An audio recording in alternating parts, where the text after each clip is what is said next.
Bom, vamos começar então o sétimo capítulo, né? A gente tem visto nos últimos meses aí mais ou menos um capítulo por mês, uma média assim. A gente viu a introdução, depois ele foi dando uma explicação um pouco mais detalhada, cada vez mais detalhada, né? A gente viu o cliente Bitcoin, a gente viu as chaves, endereços, carteiras, a gente analisou também as transações. No último episódio a gente viu a rede do Bitcoin, né? Como é que ela funciona, como é que os nós se comunicam, né? E nesse capítulo a gente vai estudar a blockchain, né? Que é a cadeia de blocos, onde cada bloco ele tem as transações registradas naquele bloco ali, né? E todos os nós na rede possuem uma cópia dessa blockchain. A gente pode ver que uns nós podem possuir a cópia completa ou só uma referência a essa cadeia de blocos, né? E a gente está chegando aqui no final do livro, a gente ainda vai ver sobre mineração em consenso, algumas correntes alternativas, né? E o último capítulo do livro, ele fala sobre segurança no Bitcoin, né? Então vamos começar a analisar esse capítulo que ele fala da blockchain, né? Que tem sido muito estudado nos últimos anos, o pessoal tem criado outras blockchains e outros, outros formatos de blockchains nos últimos anos, né? Eu fiz umas anotações no livro só para a gente ir pincelando por cima e comentando, né? Ele começa falando, então, na introdução, que a blockchain é uma estrutura de dados ordenada e onde cada bloco, né, ele é uma lista de blocos e igual a gente falou que cada bloco tem as transações registrando as transações, cada bloco registra algumas transações, né, entre endereços, né? E assim a gente fala em estrutura de dados são justamente uma lista, né, de alguns blocos que na ciência da computação a gente pode ter uma lista, a gente pode ter uma árvore, igual a gente vai ver uma hoje também. Ele continua falando aqui que os blocos são linkados, né, de volta, ou seja, para trás, né, referenciando o bloco anterior na cadeia, né? E a gente vai ver que essa lista ela é linkada de forma para trás, assim, porque cada bloco ele tem uma referência ao bloco anterior, né? Ele comenta aqui também que os blocos eles podem ser visualizados como uma pilha vertical, né? Por isso que a gente, eu até deixei uns links abertos aqui, que a gente fala nesse termo de altura, né? Muitas vezes na blockchain que a gente vê esse termo height, altura, que é justamente a visualização desses blocos, assim como se fosse um bloco em cima do outro. Então, por exemplo, a gente analisando o bloco zero aqui, ele está na altura zero, quer dizer que não tem nenhum bloco abaixo dele, né? Se a gente fosse olhar, por exemplo, esse bloco 277.316, quer dizer que tem esse número de blocos abaixo dele, né? Como se fosse uma pilha nos blocos assim em cima, né? Ele fala também que cada bloco ele é identificado por um hash, né? Que é tipo uma assinatura daquele bloco, né? A função usada, a função de hash para fazer essa assinatura de cada bloco é essa SHA-256, né? Ele fala que referencia um bloco anterior, que também pode ser chamado de bloco pai, né? E assim, essa referência tem simplesmente contém o hash do bloco anterior, que é o bloco pai, né? E aí a gente, analisando essa cadeia de blocos, você pode linkar tudo até o primeiro bloco, né? Que é chamado de Genesis Block. Ele comenta aqui também, nessa parte de introdução, sobre o fork de uma blockchain, né? Por exemplo, a gente comentou que cada bloco ele tem um link para o bloco anterior. O Narcélio, você fica só de olho no chat aí, que se o pessoal mandar alguma coisa aí, você dá um toque aí, Beleza. beleza? Voltando aqui então, ele comenta essa parte do fork aqui, que como cada bloco ele tem um link para o bloco anterior, cada bloco tem somente um pai, né?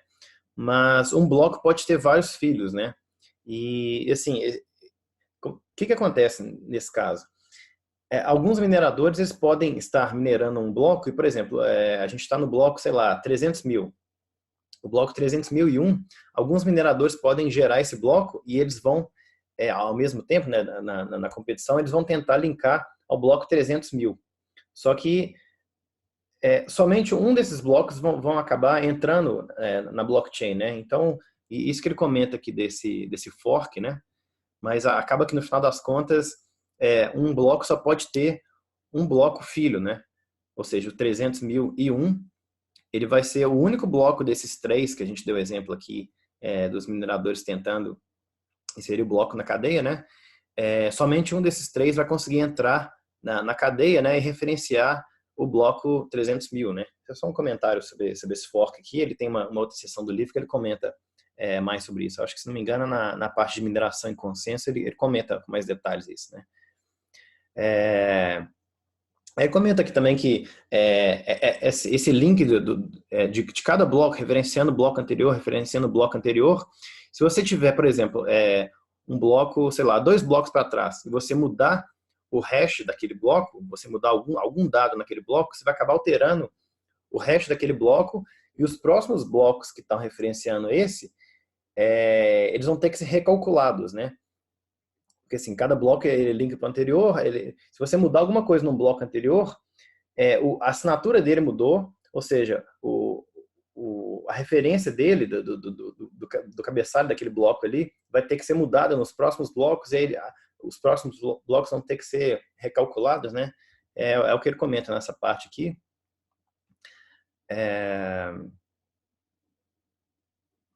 Bom, vamos seguindo aqui.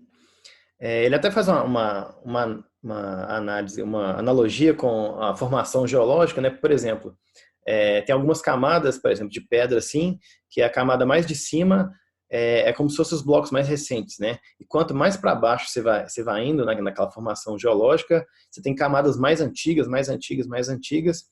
E ele comenta uma coisa aqui que a gente analisou naquele vídeo sobre o white paper do Satoshi, né? Por que 6 blocos acima de um certo bloco já considera aquele bloco como escrito assim para sempre na blockchain, né? Tem a ver com a dificuldade de reescrever todos os blocos, né?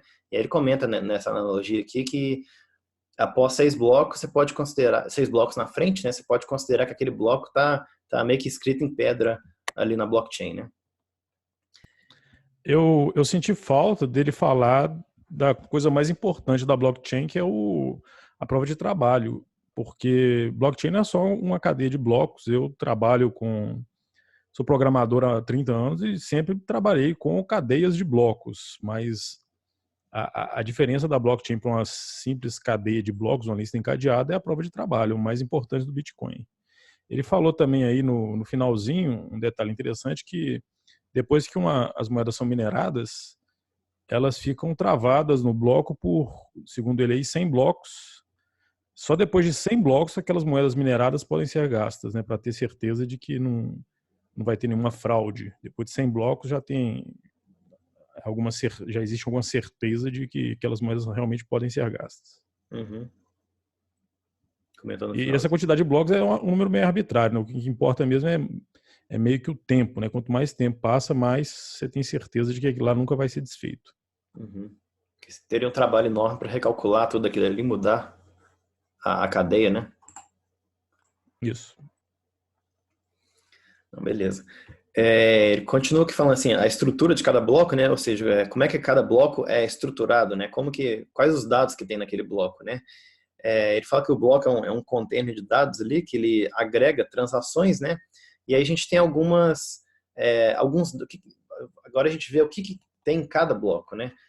Por exemplo, a gente sabe que cada bloco, na blockchain, ele registra transações, né? Então ele vai ter as transações que aquele minerador selecionou para inserir naquele bloco, né? Ele fala que esse bloco também ele tem um contador de transações, né? Ele comenta que quantas transações existem naquele bloco, né? Tem o cabeçalho do bloco, isso aqui é muito importante, porque ele meio que dá um resumo de tudo que tem naquele bloco. Justamente quando a gente fala de hash do bloco, a gente fala do hash do cabeçalho do bloco, né? A gente vai ver o cabeçalho do bloco na próxima sessão, o que é, né? E a gente tem também um campo que é o tamanho do bloco, né? Assim, por enquanto tá tudo muito abstrato, mas quando a gente abre um Explorer da blockchain do Bitcoin, a gente pode ver esses dados aqui. Por exemplo, esse aqui vamos só pegar um bloco aqui mais recente, ó. Por exemplo, vamos pegar o último bloco da cadeia, né? Por exemplo, esse bloco aqui acabou de ser minerado 2 minutos atrás. A gente vai lá, clica nele, né? A gente vê o hash do bloco, e esse aqui é o hash do cabeçalho do bloco, igual a gente falou agora. Ele tem uma confirmação, né? Tem o tempo, quando que ele foi minerado ali, a altura do bloco, igual a gente comentou, qual que foi o minerador, né? O número de transações que esse bloco registrou, né? Que esse bloco contém, a dificuldade de mineração, isso aqui ele vai abordar no próximo capítulo. Essa Merkle root aqui, a raiz Merkle, né? Que é a raiz da árvore de Merkle, que a gente vai falar logo mais. Isso aqui é o hash de todas as transações, é um hash que sumariza, assim, é um resumo de todas as transações contidas nesse bloco, né? Ou seja, a gente tem a lista de transações mais aqui embaixo, né? Esse Explorer da blockchain, do site blockchain.com, ele mostra para a gente todas as transações daquele bloco, né? E assim,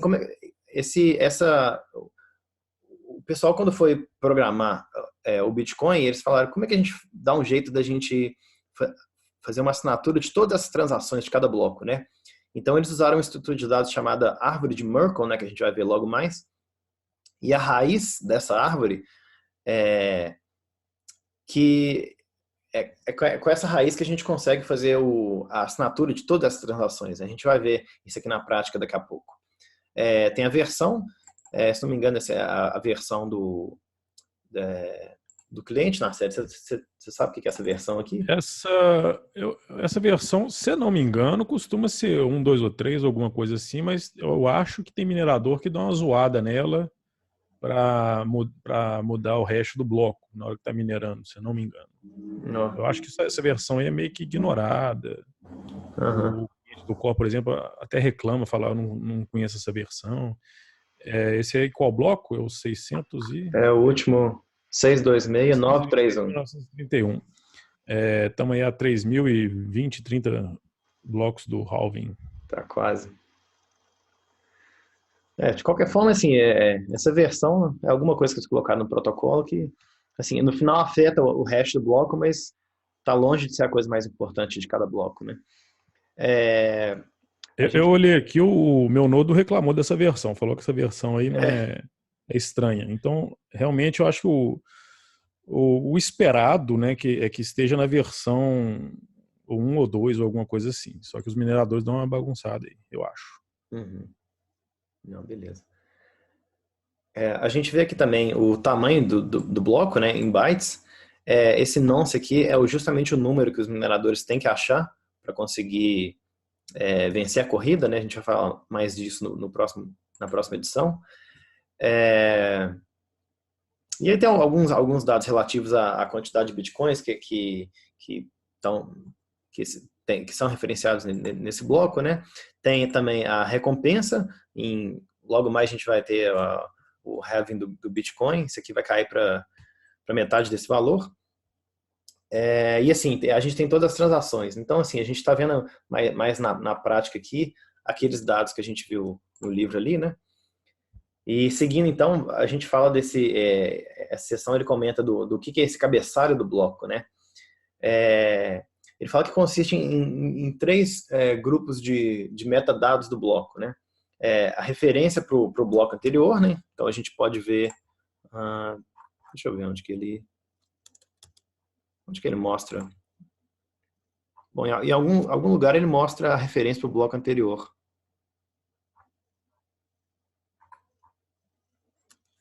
Bom.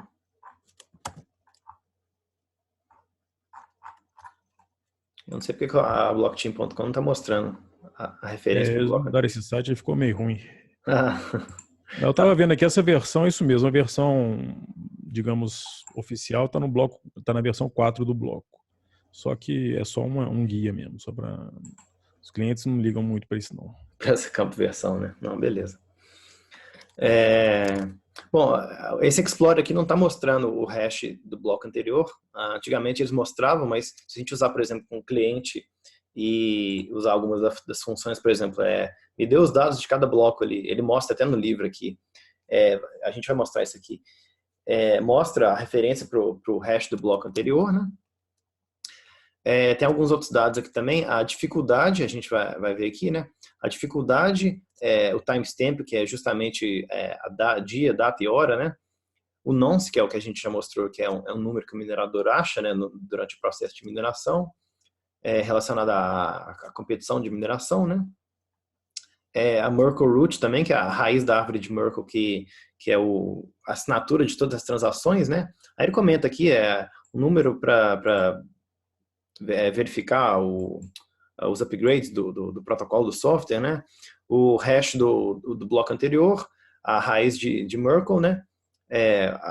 Quando que é aquele o tempo aproximado de criação do bloco, né? A dificuldade de mineração e o número, né? Então, assim, são alguns números que fazem um resumo daquele bloco ali, né? Aí ele comenta aqui mais para frente sobre o cabeçalho do bloco e a altura, né? Explica um pouquinho o que são esses identificadores do bloco, né? Ele fala que, assim, o hash do cabeçalho do bloco é o identificador primário daquele bloco, né? É um hash criptográfico, é uma assinatura digital, né? Usando a função de hash SHA-256. Interessante que ele, no protocolo, eles realizam esse hash 2 vezes, né? Por exemplo, se a gente vier pesquisar no Google, por exemplo, SHA-256 online, a gente pode achar um site qualquer aqui que faz o hash de qualquer dado. Por exemplo, sei lá, Bitcoin, esse site aqui, ele faz o hash aqui na hora, né? Provavelmente usando um JavaScript aqui, e a gente consegue fazer um hash desse dado aqui, e a gente tem esse valor, né? O que o software do Bitcoin faz? Ele faz esse hash 2 vezes. Então, por exemplo, o dado é Bitcoin, essa sequência de caracteres aqui, né? Ele pega esse dado, faz um hash desse dado, e aí com o resultado, ele faz o hash de novo. Então, por exemplo, esse resultado final aqui, ele é o hash do hash. Eu não sei por que eles... Deve ser questão de segurança a mais, né? Eu acho que né? Porque se o algoritmo desse SHA-256 for quebrado, você fazendo o hash do hash, você tem uma pequena garantia a mais contra ele. Que vai demorar um tempo a mais para quebrar 2 vezes, né? Digamos, né? Ele comenta então que faz o hash do bloco 2 vezes, né? E a gente vê que também, na hora que você vai fazer o hash das transações, a gente também faz o hash 2 vezes em cada transação, né? Em cada parte de transação na árvore. A gente vai ver isso daqui a pouquinho, né?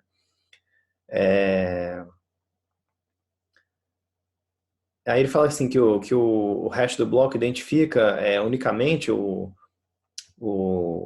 cabeçalho daquele bloco, né? E pode ser derivado por qualquer nó, né? Simplesmente você fazendo o hash daquele cabeçalho, né? Então, assim, você tem os dados do cabeçalho, você faz um hash, todo mundo consegue obter a assinatura daquele bloco, né? Vamos ver o que é mais aqui. Ele comenta aqui também que o hash do bloco, o cabeçalho, ele não é, na verdade, ele não é incluído na estrutura de cada bloco, né? Ele comenta que, por exemplo, essa assinatura ela pode ser registrada num banco de dados separado de um cliente, né? Só para facilitar assim, o indexamento e uma recuperação mais rápida dos blocos no disco, né? E assim, a gente usando um cliente do Bitcoin, a gente consegue ver mais dados do que simplesmente explorando, usando um Explorer. No Explorer você está limitado ao que esse site pode te oferecer, né? A gente viu que, por exemplo, o hash do bloco anterior, que é uma coisa importante que deveria ter, né? Não sei porque que esse site não está mostrando mais, não tem, né? Então a gente não pode verificar, por exemplo, qual que é o hash do bloco anterior, né? Mas rodando um cliente do Bitcoin, a gente consegue ter mais essas informações, né? Aí ele comenta aqui o seguinte, que essa altura do bloco, né? Que igual a gente já comentou no início aqui, que ela identifica quantos blocos estão abaixo daquele bloco na pilha dos blocos, né? Se a gente for pensar de novo naquela analogia de um bloco em cima do outro, formando uma pilha, né? Por exemplo, o bloco 0 ele tem nenhum bloco embaixo dele, né? O bloco 1 tem um bloco embaixo dele, que é justamente o bloco Gênesis, né? Então, assim, tanto que você pode, por exemplo, no site da blockchain.com, você pode colocar tanto, por exemplo, o hash do bloco aqui, quanto, deixa eu ver se é o bloco, esse aqui, né?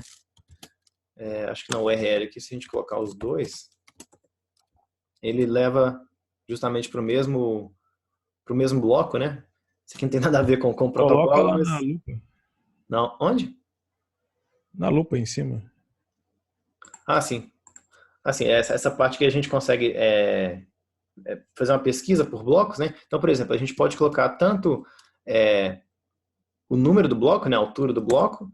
Esse Explorer vai nos mostrar aqui aquele bloco que é um dos mais recentes, né? Ou a gente pode também copiar o hash do bloco e colar aqui na pesquisa do Explorer, né? Ele vai mostrar para a gente justamente esse bloco, né? Só para não continuar na mesma página, por exemplo, a gente, sei lá, veio para outra página aqui do Explorer, a gente pode ir na pesquisa, colar o hash do bloco, ele vai nos levar justamente para a página daquele bloco, né? Então, assim, dois identificadores que o Andrés comenta no livro são justamente a altura do bloco, né? Ou o hash do bloco.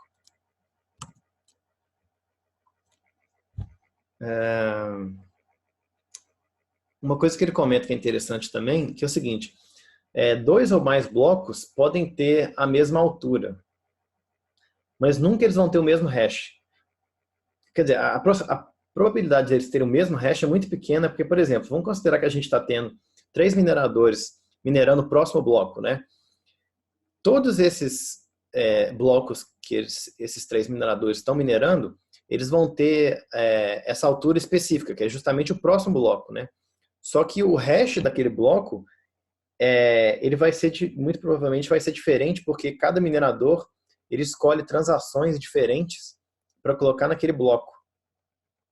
Então, assim, você fazendo uma assinatura de tudo isso, o hash de cada um desses 3 blocos diferentes dos mineradores, ele vai ser diferente, né? Então, isso que ele comenta nessa parte aqui. Aí, nessa seção aqui dos forks da blockchain, ele comenta de forma com mais detalhes ali, né? Essa próxima seção, ele comenta, então, do Genesis Block, que é o primeiro bloco de toda a blockchain, né?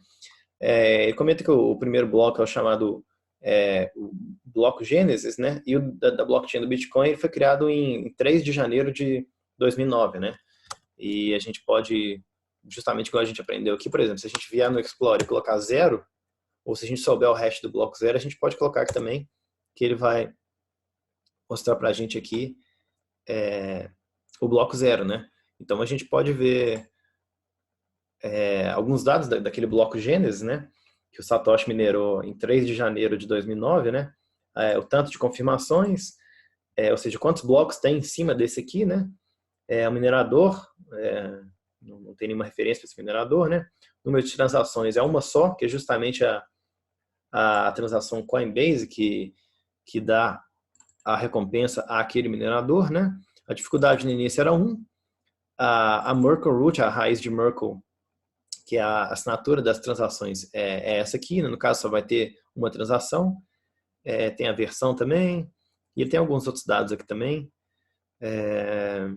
e a gente pode ver a primeira e única transação daquele bloco, né? Que é justamente, na época começava com 50 bitcoins, a recompensa, né? Então, assim, a chamada Coinbase, que é a primeira transação de cada bloco, que nesse bloco Gênesis só teve uma, né?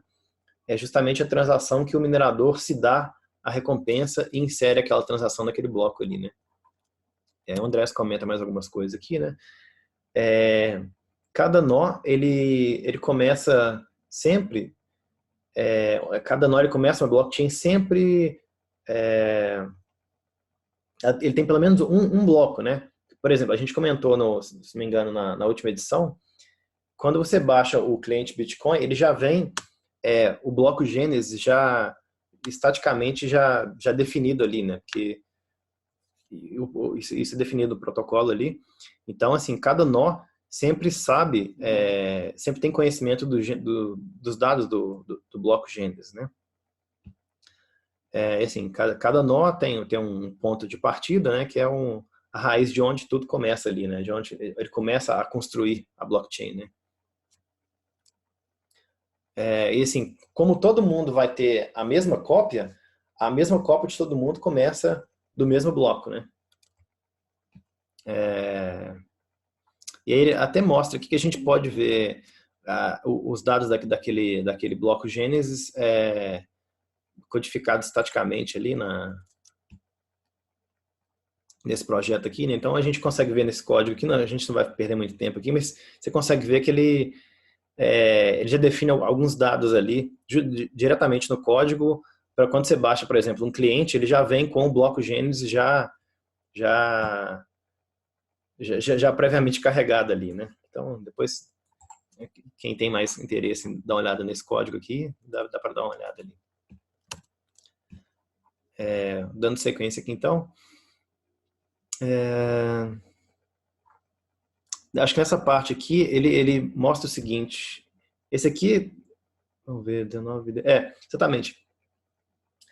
Nessa parte aqui ele está mostrando como que você consegue os dados de um bloco, no caso aqui ele passou como parâmetro para o cliente Bitcoin o hash do bloco Gênesis, né? Então assim, ele usou o comando bitcoind, deu o comando aqui getBlock, passou o hash do primeiro bloco, né? E aí o cliente mostrou para ele alguns dados, né? Por exemplo, o hash do bloco, as confirmações na época que o André escreveu esse livro, acho que foi em dezembro de 2013, só tinha 308 mil blocos ali minerados na época, né? A altura do bloco, 0, né? Igual a gente já viu. Tem a versão, tem a raiz de Merkle, né? E a lista de transações. Aqui no caso ali só teve uma transação, né? Que foi o bloco Gênesis. Então mostra aqui a lista das transações, mostra a timestamp também, o nonce, né? A dificuldade e parece que o cliente Bitcoin mostra o hash do próximo bloco. É isso, Marcelo? Parece que sim, né? Mas hoje em dia o programa é o Bitcoin CLI. O Bitcoin D é o daemon, é o servidor, e aí você tem que dar o Bitcoin CLI para dar esse comando aí. Para dar o comando, né? É esse que você usa? Hã? É esse que você usa, esse Bitcoin CLI? É o Bitcoin Core, ele tem o Bitcoin D, que é o servidor, e o Bitcoin CLI, que é o cliente. Ah, sim. Ele até comenta também que o bloco Gênesis contém uma mensagem escondida, né? A gente viu, acho que foi naquele capítulo dos scripts, das transações, que você consegue incluir um dado em uma transação naquele campo per return, né? E é interessante até comentar isso, né? Na época que a gente está tendo uma também crise econômica. Em 2008, o Satoshi escondeu nesse bloco Gênesis a notícia do jornal britânico The Times, né? Justamente daquele dia, né? Provando que esse bloco conhece no mínimo aquele dia 3 de janeiro, né? Que a manchete foi justamente assim, essa mensagem: Chancellor on brink of second bailout of banks, né? O chanceler, né, britânico à beira de um segundo resgate aos bancos, né? E aí ele comentando, foi meio que um comentário sobre justamente a necessidade de você ter um sistema financeiro diferente, né? E na época, 2008, né, tava rolando a crise financeira, né? E ele escondeu essa mensagem no primeiro bloco, né? Aí que ele continuou comentando dessa ligação dos blocos, né? Um bloco referenciando o próximo bloco, né?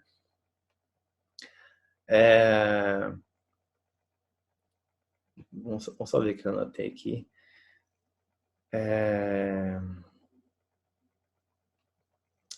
Acho que ele só comenta assim que cada bloco tem a referência para o bloco anterior, né? Deixa eu só ver qual bloco que é esse. Ele comenta assim desse bloco 277.314, né? E aqui ele deve ter dado aquele comando getBlock que a gente vê ali do Bitcoin, do cliente Bitcoin, né? E quando a gente dá esse comando no cliente, a gente consegue e passando, por exemplo, como referência o hash do bloco, e esse aqui é o hash desse bloco 277.314, né? Ele te dá algumas informações e justamente a informação do hash do bloco anterior, né? Aqui ele até mostra que assim, ele omitiu algumas transações, né? Por exemplo, a lista de transações desse bloco 277.314, se a gente ver aqui, 316, 314, vamos ver.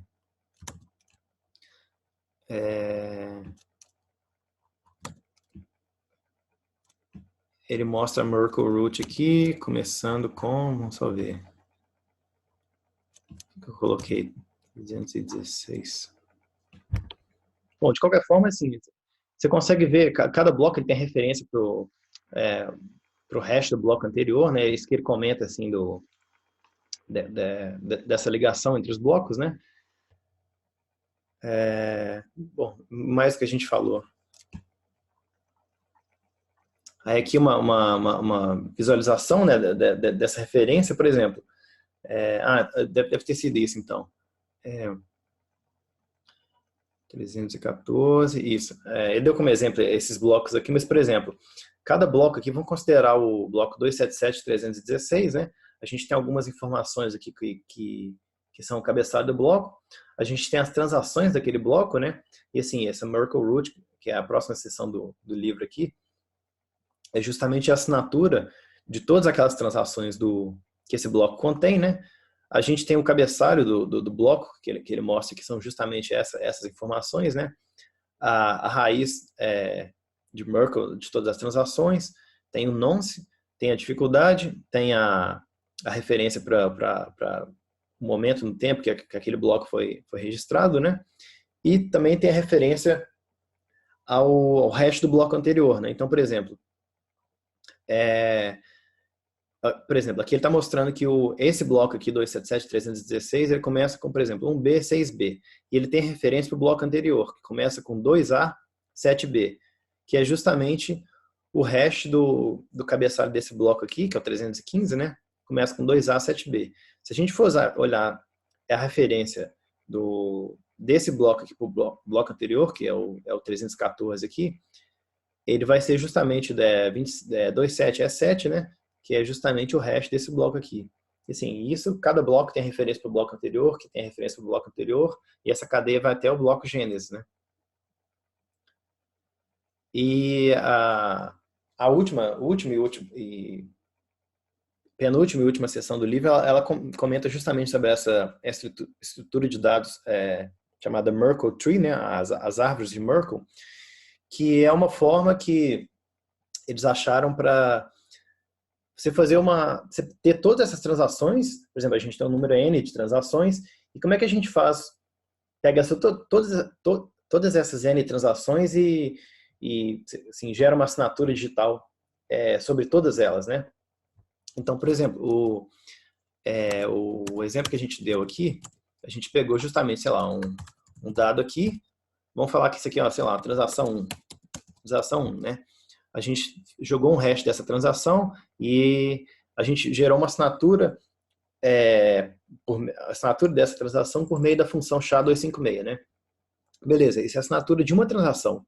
Mas como é que a gente faz, por exemplo, pega da transação 2, da transação 3, da transação N, né? Como é que a gente pega todos esses hashes aqui, combina todos, que no final das contas a gente vai ter um dado só que representa a assinatura de todas essas transações, né? Isso é justamente a forma que o Satoshi usou, né, para gerar a assinatura de todas as transações do bloco, né? Então, assim, passando a parte técnica toda, só dando um resumo, o que é essa tal de árvore de Merkle, né?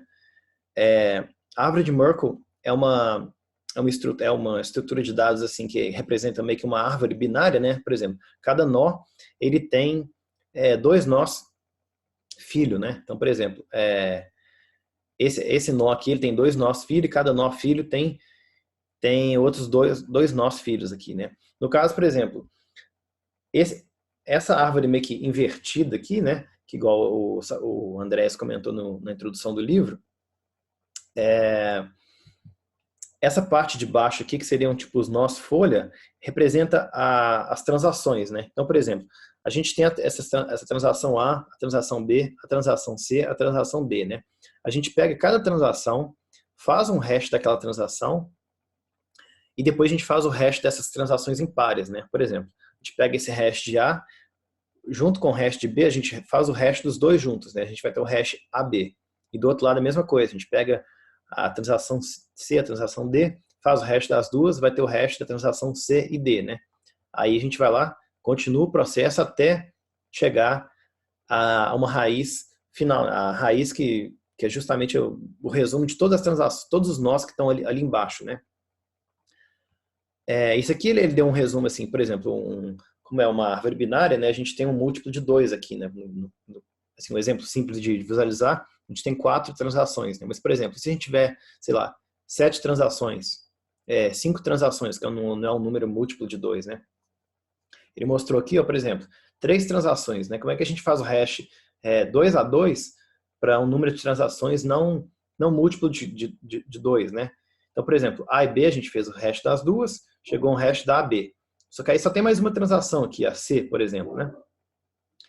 Não tem outra para fazer o hash dela, né? Então, o que a gente faz quando encontra uma transação sozinha ali, né?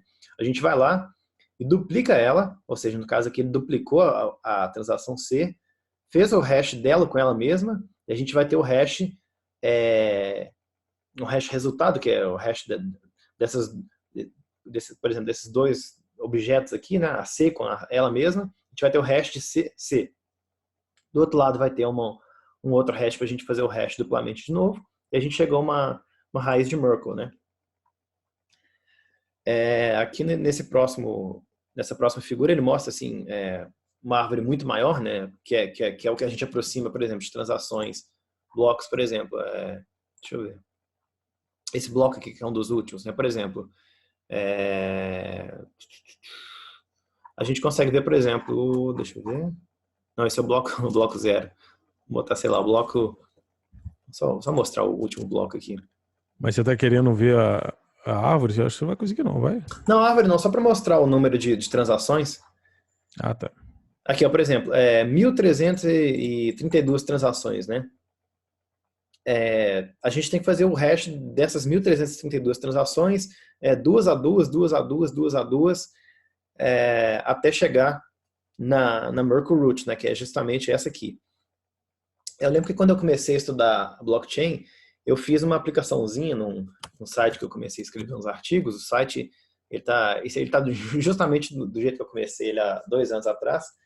Eu vou dar uma melhorada nele, mas tem alguns artigozinhos e o site é operationblockchain.org e tem duas coisas no site que estão referenciando esse assunto de Merkle Tree, né? Nessa parte aqui, ó, tem um artigo que justamente explica as árvores de Merkle, né? Mostrando que você faz o hash dela 2 a 2, né? E eu fiz uma aplicaçãozinha simples aqui, usando um JavaScript simples ali, né? Por exemplo, simulando 8 transações, no caso, deixa eu ver, acho que são 10 transações aqui, né?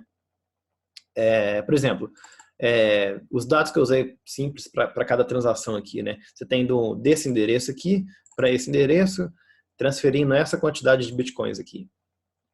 E aí você pega cada transação, gera um hash usando a função SHA-256, né? Você vai ter a assinatura dessa transação e a gente vai fazer o mesmo para todas as outras, né?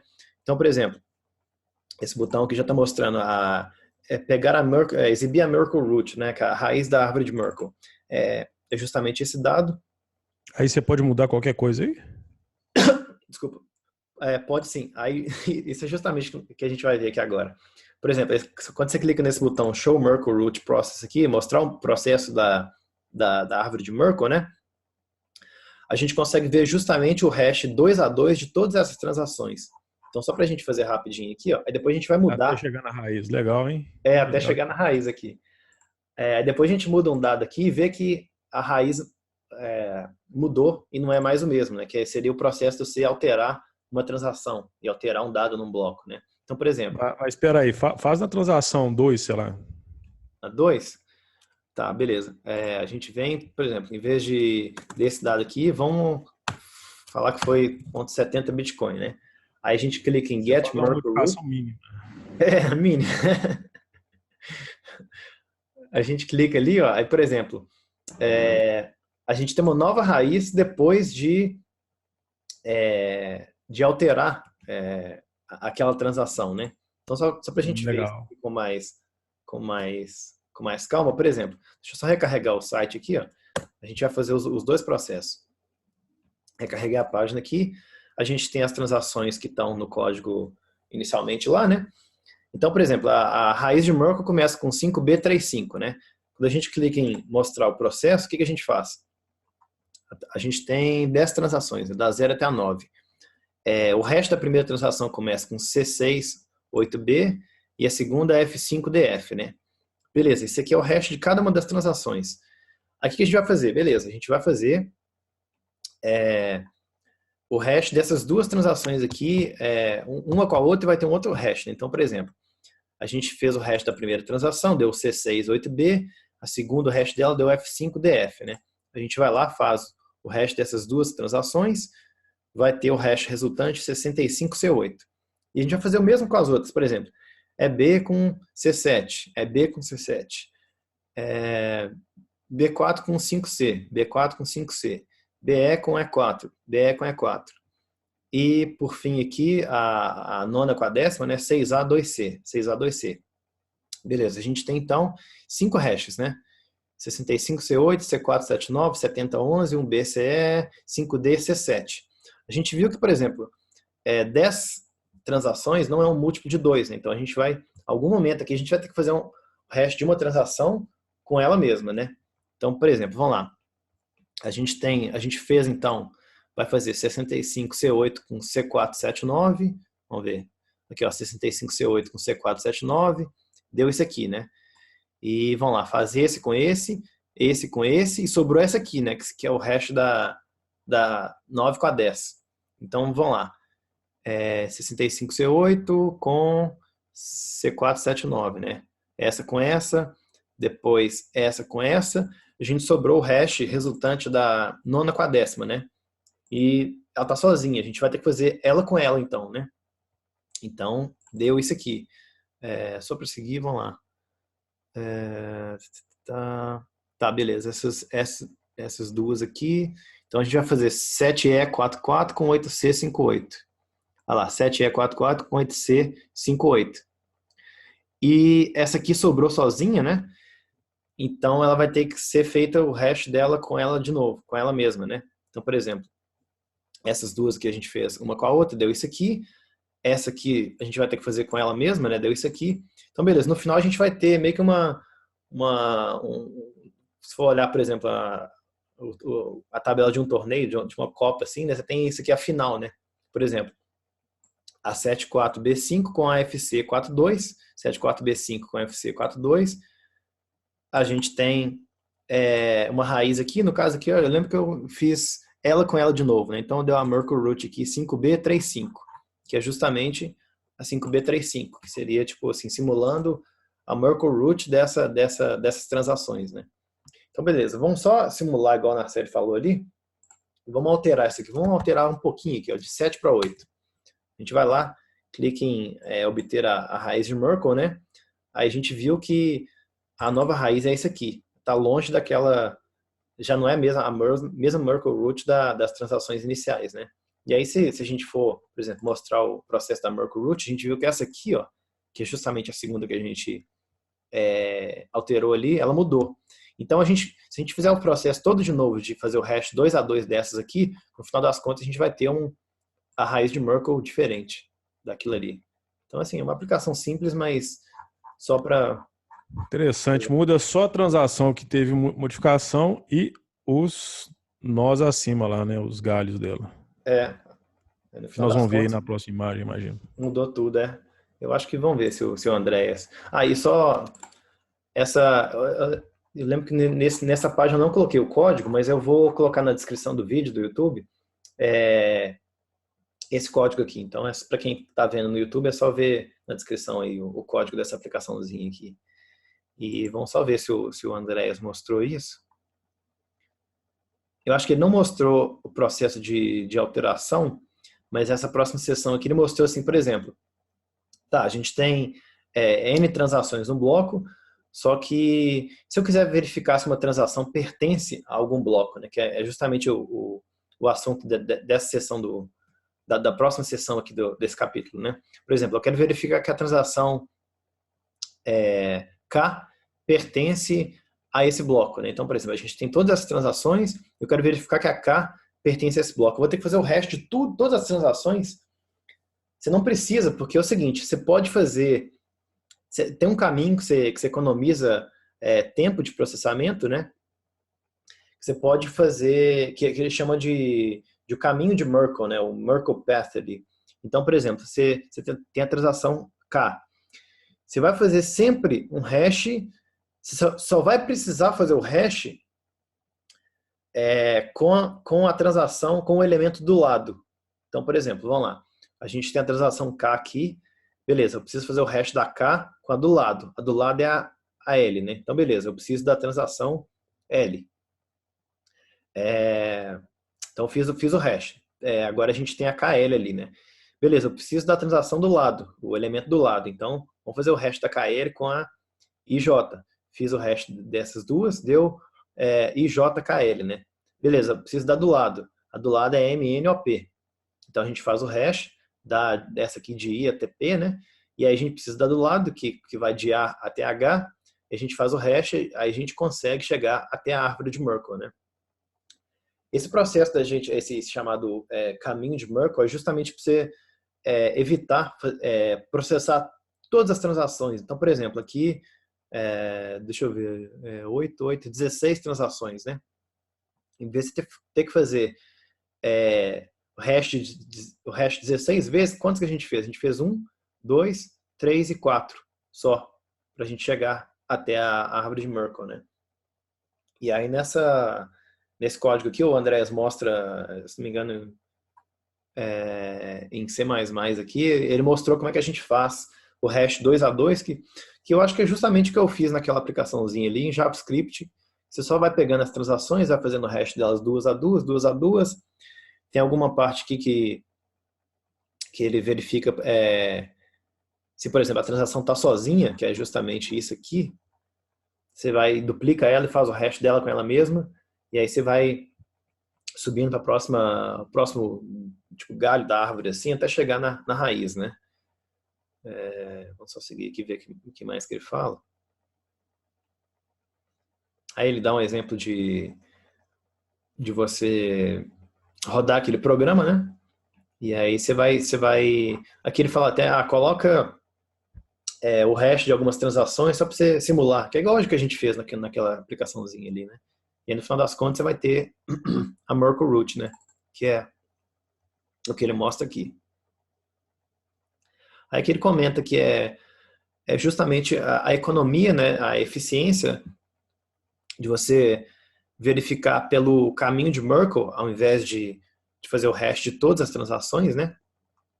Por exemplo, 16 transações, o caminho de Merkle, né? Você tem que fazer só 4 hashes, né? Se tiver, por exemplo, 65.535 transações, você tem que fazer, sei lá, 16 hashes com esse caminho de Merkle, né? Ou seja, é muito menos que você tem que fazer 65 mil hashes. Ele comenta aqui do tamanho em bytes, né? Ou seja, de 16 para 65 mil, se você não fizesse o hash daquela forma, você ia passar de 4 kbytes para 16 mega, né? Usando o caminho de Merkle, você vai só de 128 para 512 bytes, né? Ou seja, uma economia muito grande de processamento e de espaço, né? Perdão. E na última sessão desse capítulo, ele comenta que o seguinte, como é que, por exemplo, a gente tem alguns nós que mantém os chamados full nodes, né? A gente mantém a cópia da blockchain completa, né? Então, eles conseguem verificar por si mesmos, né, que uma transação existe em algum bloco. Mas os chamados, por exemplo, os light clients, os clientes ali que não têm a cópia da blockchain, né, como é que eles fazem para verificar se uma transação pertence a um bloco mesmo, né? Assim, resumindo a história que ele explica, né, nessa sessão aqui, esse nó que é o nó que faz uma verificação simplificada de pagamento, né, que só tem assim, ele só mantém uma cópia do cabeçalho das transações, do cabeçalho dos blocos, né? Ele se conecta a um bloco que é um full node, né? E aí ele fala o seguinte, ó, full node, me manda, já que você tem a cópia de todos os blocos, né, de todas as transações, eu estou precisando dessa transação, verificar que essa transação aqui, ela realmente existe no bloco, ela é verdadeira e tal. Aí esse nó SPV, né, ele pede para aquele full node mandar para ele justamente aquele caminho de Merkle, né? Aí com aquele caminho de Merkle, ele consegue verificar de forma muito mais fácil, né, que aquela transação pertence àquele bloco, né? Que coisa, né? Como é que a pessoa consegue pensar em tanta coisa assim, né? Em poucos meses, sei lá, de desenvolvimento. Ou seja, o cara tinha uma base muito, muito firme de Não é? computação, né? Esse algoritmo aí é o mesmo algoritmo do torrent. Quando o torrent é só o Merkle, a raiz Merkle dessa árvore Merkle contendo os pedacinhos do arquivo gigantesco. Então, assim, eles viu lá, bom, eu quero fazer um sistema peer-to-peer. O que tem de peer-to-peer aqui para transmitir coisas, né? Tá, tem um torrent aqui que usa os algoritmos do Merkle da década de 70 ainda, funcionam bonitinho e tal, vou usar esse aqui. Então, assim, o cara sabia o que fazer. Sabia que fazia. Ou seja, o cara tinha anos e anos ali de conhecimento já, né? Para aí um sujeito desinformado chegar e falar, não, é pirâmide, é golpe. Ou sei lá, não, Satoshi não inventou nada, não teve trabalho nenhum, enfim. Puta merda. Tem que estudar mais, que é o que a gente está fazendo aos pouquinhos aqui, né? Bom, eu acho que é isso. Esse capítulo foi bem pequenininho, assim, né? Acho que deu meia hora só para a gente analisar ele todinho, assim. E, assim, tem algumas coisas mais técnicas aqui, que ele comenta, assim, do cálculo em função do número de transações, quantas verificações que a gente faz, né? E justamente é muito pequeno que você usa, o resultado final é em logaritmo, né? Não é número completo, né? De transações, mas é interessante a gente saber isso, como é que eles solucionaram, como é que o Satoshi solucionou. Você tem uma assinatura única de todas as transações de cada bloco, né? É muito interessante no final. E alguma pergunta aí?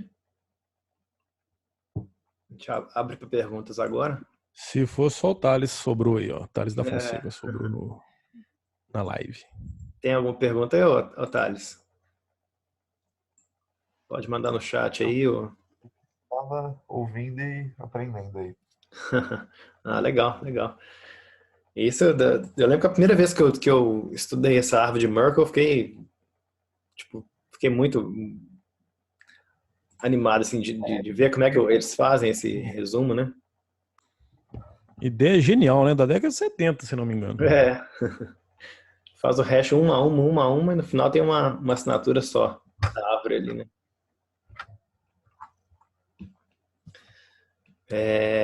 Eu vou dar uma atualizada nesse site aqui, dar uma renovada nele, né? Mas assim, os artigos que ele tem aqui, eu vou manter e colocar umas aplicaçõezinhas novas também.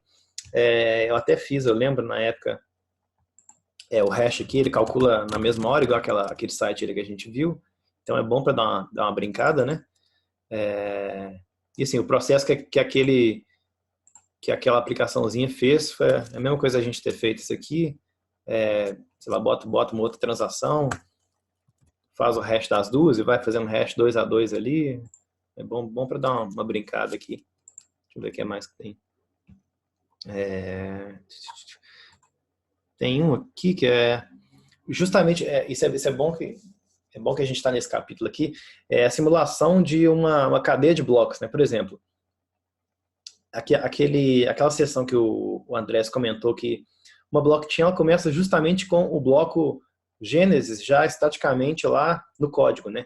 Foi justamente o que eu fiz nessa aplicaçãozinha aqui, esse bloco Gênesis aqui, ó, ele já existe, né? E, por exemplo, ele já existe, ele tem esse hash aqui, né? Eu fiz o hash, por exemplo, do timestamp, do dado que ele contém, né? Por exemplo, 50 bitcoins para Satoshi Nakamoto.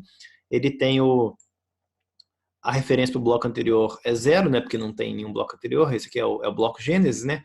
Beleza, vamos criar um outro bloco aqui. Vamos falar que também são 50 bitcoins. Opa! 50 bitcoins para o Satoshi aqui. E a gente vai criar o próximo bloco, né? Esse bloco que vai ser criado, ele vai ter a assinatura dele, né, com os dados dele. Você vai ter em função tanto do dado quanto do bloco anterior, que é esse aqui, quanto o timestamp, que vai ser justamente a hora que ele vai ser criado, né? Então, por exemplo, vamos criar aqui, foi o quê? 1 minuto, quase 1 minuto e 18 aqui, a mais do que o bloco anterior, né? Então, por exemplo, esse bloco que a gente acabou de criar aqui, ele tem esse hash, ele tem uma referência ao hash do bloco anterior, né? O bloco 0 aqui, CB17 aqui, né? Ele tem o dado dele, né? E também tem o timestamp dele aqui, né? Então, se a gente continuar criando outros blocos aqui, ó, a cadeia vai se estendendo. Olha lá, vou criar um monte de blocos aqui, ó. Por exemplo, o bloco mais novo aqui, ele tem esse hash 2552, referencia o 7D, 7D referencia o 6A, 6A referencia o C5 e assim por diante, né? Então, assim, eu lembro quando eu comecei a estudar, eu fui fazendo essas aplicaçõezinhas assim para aprender, e é bom para a gente estudar aos pouquinhos, assim, né? Eu vou manter todas essas aqui no novo site aí. E vou, assim, todos esses links que a gente viu nesse episódio vão estar no vídeo do YouTube, então só clicar aí embaixo aí. Mais alguma pergunta aí?